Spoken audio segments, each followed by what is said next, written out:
अगर गलत हाथों में सत्ता चली जाए तो उस राज्य का क्या अंजाम होता है, आइए इस कहानी से समझते हैं। वो पिता होने के साथ साथ एक राजा भी था। उसने अपने गलत निर्णयों से न केवल अपने परिवार को बर्बाद किया, अपितु उसने अपने चाहने वालों को भी अपनों से दूर कर दिया तथा पूरे राज्य में अशांति और अस्थिरता पैदा करके उसे युद्ध में झोंक दिया और बर्बाद कर दिया।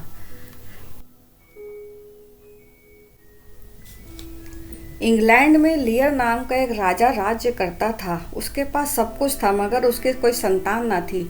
इसी चिंता में वह सदा डूबा रहता था। भगवान की कृपा से ढलती उम्र में उसके 3 लड़कियां पैदा हुईं।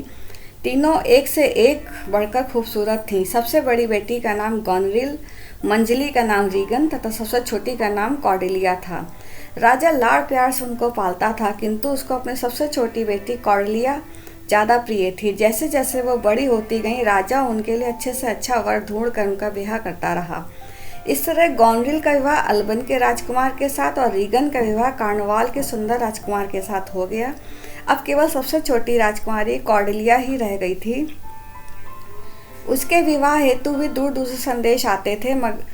फ्रांस के राजा और बर्गंडी का राजकुमार ये दोनों उसे बहुत चाहते थे। उधर राजा लियर बूढ़ा हो गया था तथा राजकाज में के कामों में भी उसका जी भर गया था। उसने सोचा क्यों ना मैं राजपाट अपनी बेटियों को सौंपकर जिंदगी की अंतिम घड़ियां शांति से बिताऊं।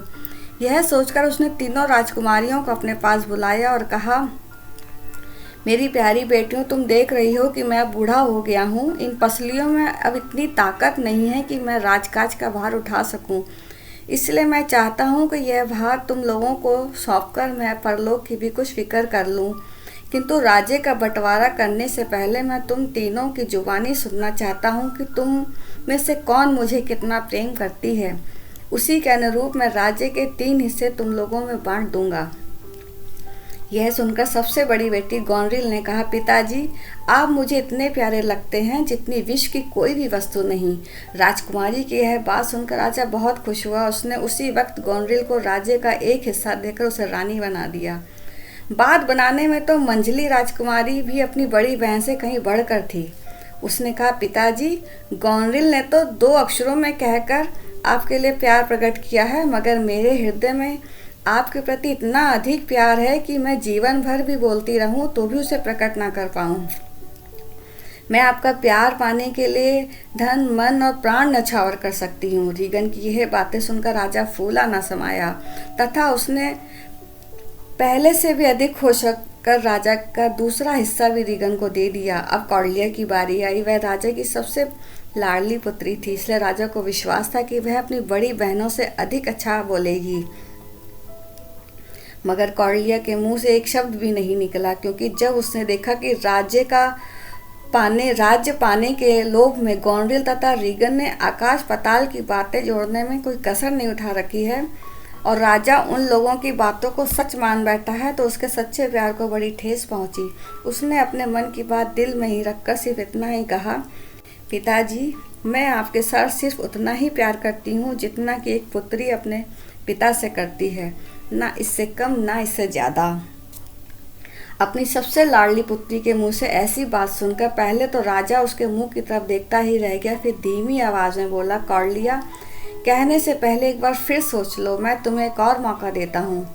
यह सुनकर कॉर्डेलिया ने सिर झुकाकर बड़े ही मीठे स्वर में कहा, पिताजी, मैंने जो कुछ निवेदन किया है वह सोच समझ कर किया है। जैसे मेरे मन में था मैंने वैसा ही कह दिया। मैं नहीं चाहती कि अपनी बहनों की भांति प्यार की झूठी कस्में खाऊं तथा ऐसी बात कहूं जिन्हें मैं निभा नहीं सकती। आप ही सोचिए, क्या मेरी बहनों ने ब्याह नहीं किया? क्या वे अपने पति और बच्चों से प्यार नहीं करती? फिर भला किस मुंह से वो कहती हैं कि वे आपके अतिरिक्त किसी और से प्रेम नहीं करती?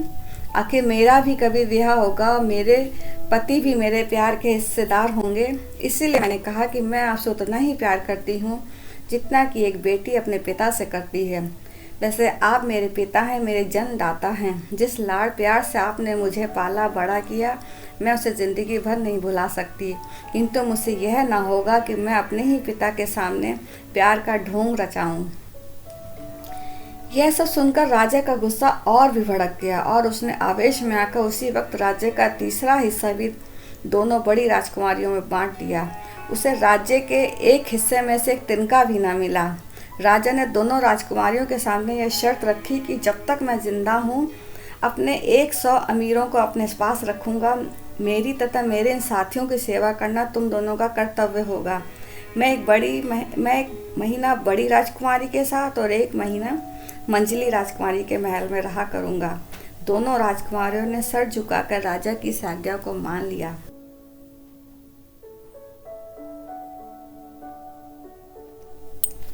राजा के दरबारी मन ही मन बुदबुदाए, राजा की अकल भी सठिया गई है जो एक निरपराध राजकुमारी को इतना कठोर दंड दे रहे हैं।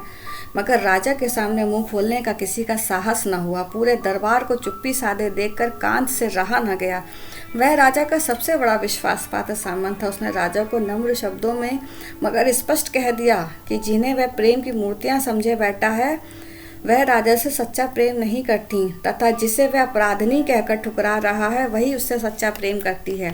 कांत की बात को राजा हमेशा ब्रह्म वाक्य के समान सत्य समझता था, मगर आज वह भी उसे विश्व की तरह कड़वी लगने लगी। उसने कौड़लिया से पूर्व कांत को ही देश से बाहर निकल जाने की आज्ञा दे दी। बेचारा कांत कौड़लिया को ईश्वर के सहारे छोड़कर किसी अनजाने देश की ओर चल दिया। अब राजा ने फ्रांस तथा बरगांडी के राजकुमारों को बुलाया और पूछा, राजकुमारों, क्या तुम अब भी इस कौड़लिया से प्यार करती हो? वह अपराधनी है, कंगाल है। तुम में से जो अब भी इससे विवाह करना चाहता है वह आगे आ जाए। यह सुनकर बरगंडी के राजकुमार ने स्पष्ट कह दिया, मैं एक राजकुमारी से विवाह करने के लिए आया था, किसी भिखारिन से नहीं। यह सुनकर सबके देखते देखते फ्रांस का राजकुमार आगे बढ़ा। वह कौड़लिया के हाथ को अपने हाथ में लेकर बोला, चलो मेरे साथ, तुम फ्रांस के खूबसूरत देश की साम्राज्ञी बनो। यह देश तुम्हारे रहने के काबिल नहीं। कौड़लिया ने बरसती आंखों से अपने प्यारे पिता से विदा ली और बहनों की ओर देखकर कहा, बहनों, मैं जा रही हूँ, मगर ध्यान रखना मेरे पीछे मेरे पिताजी को जरा भी कष्ट न होने पाए। गौंडिल ने चिढ़ाते हुए कहा, बस बस, अब रहने भी दे। तू अपने पति को खुश करने की सोच। हम खुद जानती हैं कि हमें अब क्या करना चाहिए और क्या नहीं। कौड़लिया से अब और ना कहते सुनते बना। वह दिल ही दिल अपने पिता के कल्याण के लिए ईश्वर से प्रार्थना करती हुई वहाँ से विदा हुई। इधर शर्त के अनुसार राजा लियर अपने अमीरों के साथ बड़ी राजकुमारी गौंडिल के महल में रहने लगा था। उसे वहाँ रहते हुए अभी महीना भी पूरा न हो पाया था कि गौंडिल के रंग ढंग बदलते हुए दिखाई दिए। दोनों को मिले कई कई दिन बीत जाते थे। राजा मिलना चाहता तो वह कई बहाने बनाने लगती। वह खुद उनसे मिलने जाता तो माथे पर त्योरियां डालकर बोलती, मतलब कि अब वह उसे बूढ़ा कहकर एक बोझ सा समझने लगती थी। वह अपने नौकर नौकरानियों के समक्ष भी बड़बड़ाती कि ना जाने इतनी 100 लोगों की फौज को मेरे घर में ये क्यों ले आए, इन्हें इस फिजूल खर्चियों से क्या मतलब। उससे अब अपने 2 रोटी के से मतलब रखना चाहिए और ईश्वर का नाम लेकर शुक्र करना चाहिए कि बुढ़ापे में हम ही उसका सहारा हैं। राजकुमारी की देखा देखी नौकर चाकर भी राजा की खिदमत से जी चुराने लगे। बेचारा राजा पंख कटे पक्षी की तरह असहाय होकर दुख के दिन बिताने लगा। उधर कहने को तो सामंत कांत राजे की आज्ञा पाकर प्रदेश चला गया था, लेकिन वह अपनी पैनी आंखों से देख चुका था कि राजा पर कौन सी आफत आने वाली है। इसलिए सच्चा स्वामी भक्त होने के कारण उसने राजा को गौंडिल तथा रीगन के रहम पर अकेले छोड़ देना उचित न समझा। एक दिन वह निर्धन नौकर का वेश बदलकर राजा के पास आया और हाथ जोड़कर खड़ा हो गया। उसे देखकर राजा को संदेह न हुआ कि यह उसका वही पुराना सामंत कांत है। गहरी सांस लेकर उसने पूछा, बाबा क्या चाहते हो? कांत ने दीन लहजे में कहा, महाराज नौकरी। राजा बोला, बाबा नौकरी चाहते हो तो किसी रईस के घर जाओ। अब लियर तो खुद ही दूसरों के टुकड़ों का दास है, वह किसी को क्या नौकर रखेगा। कांत बोलता है, महाराज मुझे धन बिल्कुल नहीं चाहिए, मैं रूखी सूखी खाकर धरती पर ही पड़ा रहूँगा, मुझे सिर्फ एक पेट का सहारा चाहिए। राजा बोला, क्या कार्य करना जानते हो? कांत बोला, महाराज रोटी पकाना, झाड़ू देना, कपड़े धोने से लेकर मेहमानों की खातिरदारी तक सब कुछ कर सकता हूँ। श्रीमान सुनकर क्या करेगा, अपनी खिदमत में देख लीजिए। राजा बोला, दिखाई तो बड़े निपुण देते हो, मगर तुम्हारा नाम क्या है? कांत बोला, महाराज मुझे कायस कहते हैं। इसके बाद राजा ने सचमुच उसे दीन कायस समझ कर अपने निजी नौकर रख लिया। अपनी स्वामी भक्ति प्रकट करने के प्रति कायस को मौके की अधिक इंतजार न करना पड़ा। संयोगवश पहले ही दिन कायस के देखते देखते एक शाही नौकर ने राजा को उल्टे सीधे उत्तर दिए तो उसने उसे घूर कर देखा। कायस ने आप देखा न ताव उस नौकर को जूते चप्पल मारकर एक नाली में पटक दिया। परेशानी के दिनों में ऐसे स्वामी भक्त नौकर को पाकर राजा का दिल दिनों दिन उसकी ओर खिंचने लगा। कांत के अतिरिक्त पुराने नौकरों में से एक शेख चिल्ली भी राजा के साथ रह रहा था। वह जब राजा बहुत उदास होता था तो वह अपनी पट्टी तुकबंदियां सुनाकर राजा का मन बहलाया करता था। एक दिन राजकुमारी गोनरिल ने कहा, पिताजी अब मुझसे और सहा नहीं जाता। इतनी बड़ी फौज के साथ ज़्यादा देर तक आपको अपने महल में रखना मेरे बस का नहीं। यह सुनकर राजा की नस नस में आग लग गई तथा उसने उसी समय रथ तैयार करने की इजाज़त दी।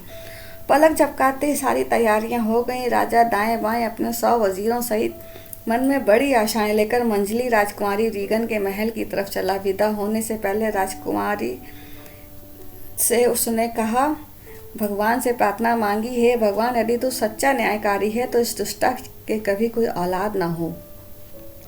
अगर कोई हो भी तो ऐसी कि वह जीवन भर संताप की उसी आग में जलती रहे जिसमें यह मुझे जला रही है, ताकि इसे भी पता चले कि एहसान फरामोश औलाद का दुख 100 बिच्छुओं के डंक से भी ज़्यादा दुखदायी होता है।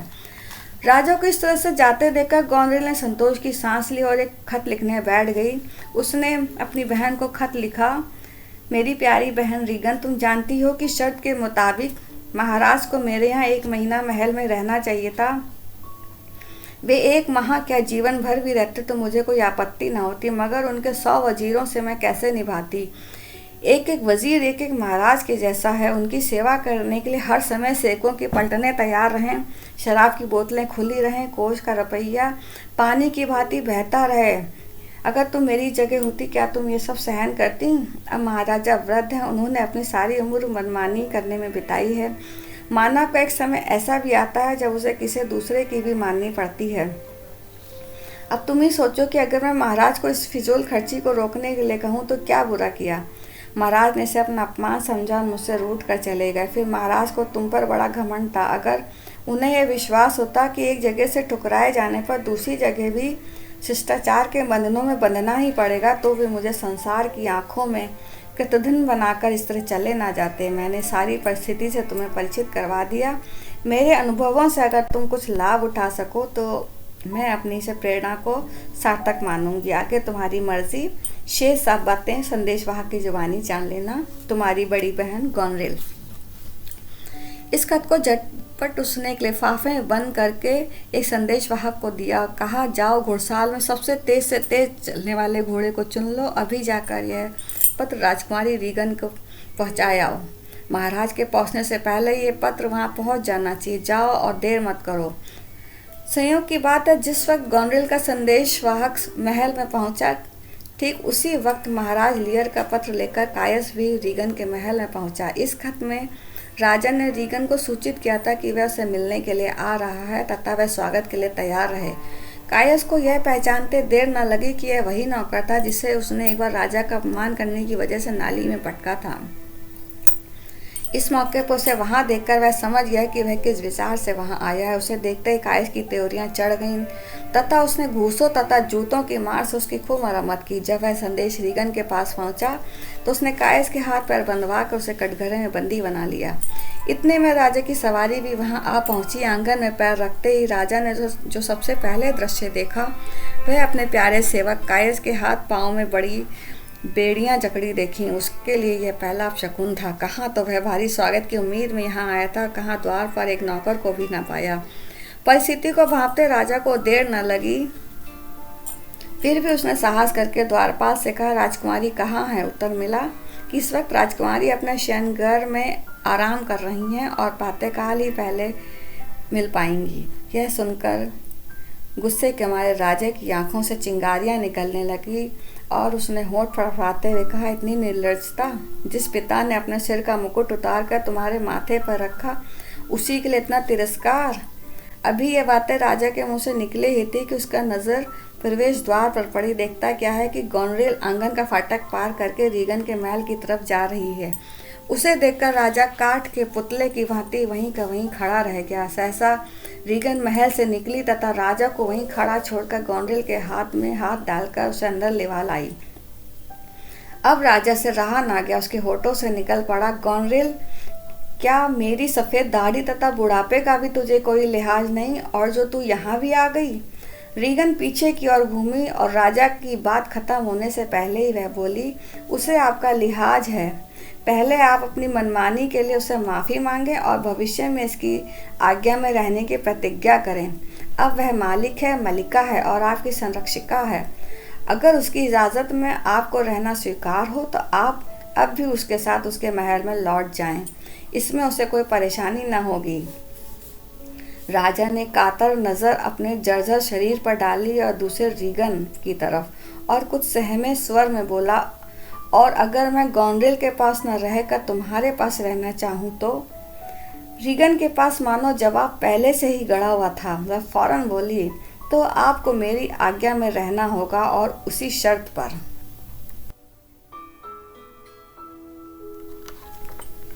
यह सुनकर राजा की आंखों के समक्ष अंधेरा छा गया और वह गिरते गिरते बचा। अब उसे कौडलिया की याद आई और वह पागलों की भांति आकाश की ओर देखकर बड़बड़ाने लगा, कौडलिया, मेरी लाडली कौडलिया, नहीं, वह मुझे माफ़ न करेगी। मैंने उसके सच्चे स्नेह को ना पहचाना, जरा भी ना सोचा कि वह मुझे कितना चाहती है। वह मुझे जरा भी उदास देखकर घंटों मेरे सिरहाने बैठकर अपने नन्हे नन्हे हाथों से मेरे सिर को सहलाती हुई पूछती थी, पिताजी बोलते क्यों नहीं, कहाँ दर्द हो रहा है, मुझे बताओ, नहीं तो मैं रो पड़ूंगी। कितना रस था उसकी वाणी में, उसके कोमल एहसास से मेरा रोम रोम खिल उठता था और मैं उसकी मीठी मीठी बातों में ऐसा खो जाता था कि समझो स्वप्न लोक में विचरण कर रहा हूँ। मुझसे विदा होते वक्त उसने कितनी कातर नज़र से मेरी ओर देखा था। हाय, उस समय मेरा हृदय क्यों न फट गया, मेरी जुबान क्यों न जल गई, जो मैंने उस अपराधिनी को देश से निकाल जाने की आज्ञा दे दी। हाय, अब मैं कौडलिया को फिर से कैसे पाऊँ। मुझे निश्चय है अगर वह मुझे इस हालत में रोते देख ले तो वह अपना सारा तिरस्कार, अपनी सारी विपत्तियां, मेरे सारे अपराध भूलकर भी मेरे गले से चिपट जाएगी और गर्म आंसुओं की धारा से मेरे हृदय के दुख को धो डालेगी। इधर राजा की आंखों से आंसुओं की वर्षा हो रही थी, उधर आसमान में सहसा घनघोर घटाएं घिर आईं। क्षण क्षण में तूफान बरसने लगे, बिजलियां कड़कने लगीं, मानो आसमान फटकर ज़मीन पर उतरने लगा। चिड़ियाँ घोंसलों में छुप गईं। अगर कोई खुले आकाश तले खड़ा था तो वह था राजा लियर, वही लियर जिस पर छत्र तानने के लिए आज से कुछ ही दिन पहले सहस्त्रों हाथ आगे बढ़ते थे। आज वही लियर नंगे आसमान के तले खड़ा है और उसकी तरफ कोई देखता नहीं। शोक की अंतिम हद तक पहुंच जाने पर मनुष्य का विवेक जाता रहता है। लियर भी पागलों की भांति बड़बड़ाता हुआ तूफान में कूद पड़ा। आंधियों तूफानों आओ, घिर घिर कर आओ, तूफानों बहो और इतने वेग से बहो कि ये आसमान और धरती हिल जाए। घटाओं बरसो, इतनी जोर से बरसो कि जमीन का पाप तुम्हारी लहरों में समा जाए। संसार से मानवता और कृतज्ञता के नाम सदा के लिए मिटा दो। तूफानों को चीरता हुआ राजा अंधेरे में खो जाता है। महाराज, महाराज चिल्लाते हुए कायस और शेख चिल्ली उसके पीछे भागते हैं। राजा झाड़ झंकारों, पत्थर चट्टानों को लांघता हुआ भीड़ जंगल में जा ही रहा था कि सहसा कायस ने पीछे से पहुंचकर राजा के कंधे पर हाथ रखा और बड़ी कठिनाई से उसे गुफा की ओट में चलने के लिए राजी किया।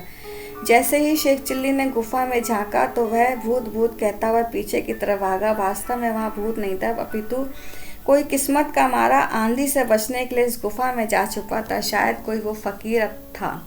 उसका पेट सिकुड़कर पीठ से जा लगा था तथा मुंह पर मुर्दानगी छाई हुई थी तथा तन ढकने के लिए सिवाय एक चितड़े के उसके पास एक वस्त्र तक न था। राजा ने उसकी यह दयनीय हालत देखकर हाथ पसार कर उस फकीर को गले से लगाने की कोशिश की और कहा, दिखता है तुम भी किसी के धोखे के शिकार हुए हो। यह बात सुनकर कायस को समझते देर न लगी कि राजकुमारियों के दुर्व्यवहार ने राजा को पागल बना दिया है। कायस ने अब देर करना सही न समझा और थोड़ी देर के लिए राजा को शेख चिल्ली के हवाले करके खुद नगर की तरफ गया और दूसरे दिन सुबह होते ही पहले कि राजा के कुछ पुराने अनुचरों में से कुछ लोगों को साथ लेकर आया और राजा को उसी जंगल में डोबर के पुराने किले में छोड़ दिया। उन अनुचरों के साथ कायस ने राजा को उसी किले में पहुंचा दिया तथा उनकी सेवा का भार उन्हीं लोगों पर छोड़कर जल्दी से जल्दी कौडिल्या के पास फ्रांस जा पहुंचा। वहाँ जाकर उसने कौडलिया को राजा की सारी बात बताई।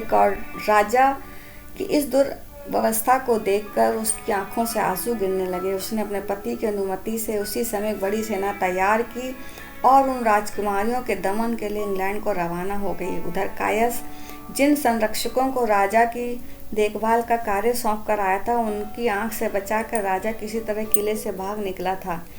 जब कौडलिया इंग्लैंड पहुंची तो डोवर की ओर जाते हुए उसने सैनिकों ने राजा को आसपास के खेतों में पागलों की भांति चक्कर काटते हुए देख लिया।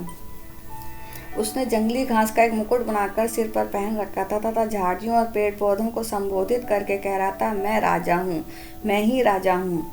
अपने प्रिय पिता की इस विक्षिप्त हालत को देखकर कौडलिया का हृदय टुकड़े टुकड़े हो गया। उसने वैद्यों को बुलाकर कहा कि एक बार सिर्फ मेरे पिताजी को इतना होश में ले आओ कि वह मुझे पहचान सके। वैद्यों ने अपनी सारी हिकमत और योग्यता राजा के उपचार में लगा दी। कौडलिया की सहानुभूति ने औषधि से भी बढ़कर कार्य किया। उसका प्रेम पूर्ण व्यवहार पाकर राजा का विवेक फिर से लौट आया। कौडलिया उससे मिलने गई। दोनों एक बार फिर एक दूसरे को देखकर रोने लगे। इंग्लैंड के एक पड़ोसी राज्य में बहुत ही विलासी वजीर रहता था जिसका नाम एडमंड था। वह बहुत ही सुंदर था।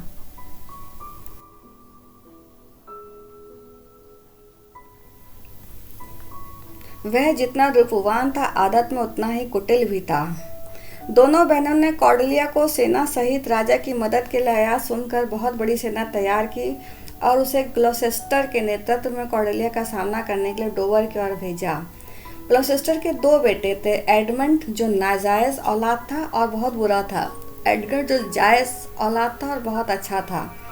इस बीच मंजली राजकुमारी रीगन के पति राजकुमार कॉर्नवाल की मौत हो जाती है। अब उसे अपना प्रेम प्रकट करने के लिए उचित मौका मिल जाता है। उसने तत्काल एडमंड से अपना विवाह रचाने की घोषणा कर दी। रीगन और गॉनरिल दोनों ही एडमंड को चाहती थी। बड़ी राजकुमारी गॉनरिल ने जब यह सुना तो ढाक के मारे उसकी छाती पर सांप लौटने लगा। पिता के पश्चात अपने पति का प्रेम भी वह ठुकरा चुकी थी और अब इस बिगड़े अमीर एडमंड को अपने प्रेम पाश में बांधना चाहती थी। उसकी राह में अगर कोई बाधा थी तो वह थी उसकी छोटी बहन रीगन। उसने रीगन को जहर दे दिया।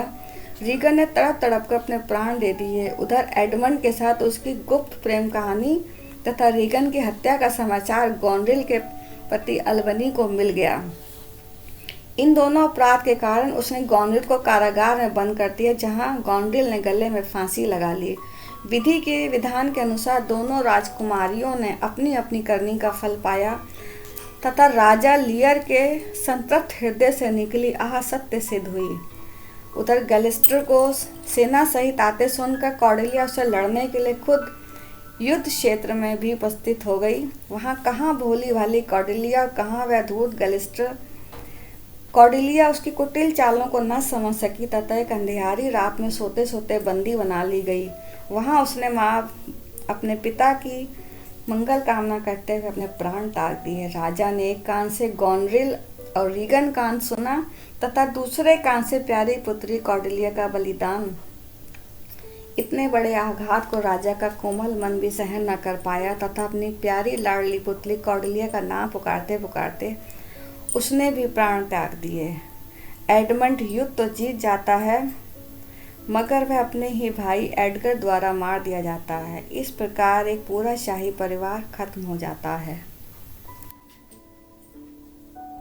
इस कहानी का मोरल ये है कि person's action speak louder than words alone. It's very easy to say one thing but do another.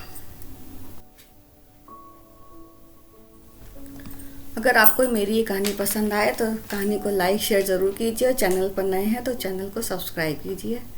Thanks for watching.